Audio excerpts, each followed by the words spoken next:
Here's tonight's sports. Don't you just hate when people hype up a game and it doesn't deliver?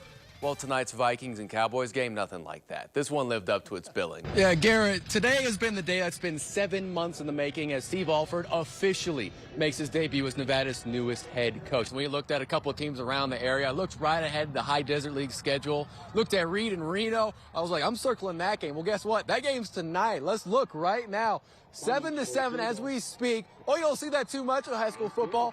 A made field goal, a 39-yard one at that. And Reno High has cashed in on its first 2 drives. They lead 10-7. Yeah, it may have been fun beating this team, but now for the Wolfpack, well, it's on to the next one. I'm Andrew Nepsund, and coming up in sports, we'll preview the Wolfpack's next matchup against a ranked Oregon team. Yeah, the High Desert League title is up for grabs tonight. Both Reno and Spanish Springs coming into this contest with perfect 2-0 marks. Hey, you know what? I actually feel butterflies flying around my stomach for the first time in a very long time. It's cool having, fans and whatnot, an electric atmosphere outdoors, but once you go underneath a roof, everything completely changes. You kind of wish they had a running clock for the second half because it has been a one-sided affair. Damani Ranch at the moment holds a 28-0 lead over Reed.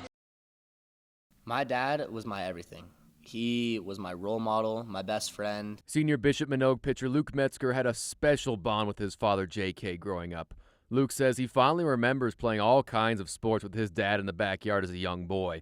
And it seems fitting sports is what the two bonded over, with J.K. Metzger holding down the sports director position at 2 News for more than a decade. And good morning, everybody. But one day, 11 years ago, all of that was taken away.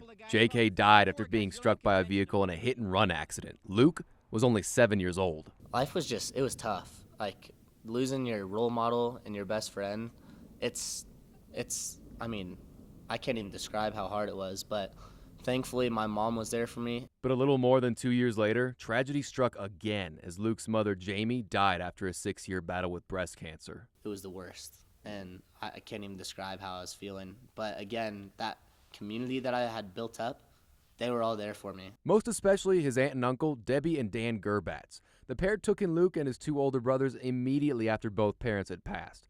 Luke says it didn't get any easier going through life without a mom or dad, but his aunt gave him some advice that's helped him to this day. My aunt has taught me that I can't just dwell in self-pity, and I gotta use my story to help others and to bring joy to others' lives. And I think that she has taught me that I gotta keep moving forward. That continuing on process for Luke hit a key point last month when the right-handed hurler says he went on a school retreat and performed what seemed to be a simple exercise on the surface, but it turned out to be anything but. It had a major impact on him. They asked us to write a letter. It didn't matter who it was to or what it was about, and something just moved me to write a letter to the man who killed my father. And I wrote him a letter, and while doing this, I realized that the hatred and spite that I had for him was just bringing me down. And honestly, at that moment, I was able to forgive the man who killed my dad. And it was the most freeing experience of my life. Maybe my rock bottom was not forgiving the man who killed my dad and holding on to that grudge. And in forgiving him, I was able to just let go and just see the true beauty of forgiveness and mercy. And Luke says the reason he's gotten to where he is now, it's all thanks to the unwavering support of friends and family around him. But on top of that, Luke says it's been the game of baseball he's leaned on. He calls this game his rock. Once my mom passed away, I really did turn to baseball. Baseball will always be here for me, and I know that. And it's just nice to have that constant in my life, to have baseball. And it's more than just a game to me. Like, it's really part of my life. But as of right now, there's no games in Luke's immediate future. His throwing arm is currently in a sling after suffering a dislocated shoulder early on during his last start on Saturday. Luke says once the swelling goes down, he'll get an MRI to see if there's any labrum damage. But if this is the end of Luke Metzger's high school baseball career, he's still got college ball at Kansas to look forward to.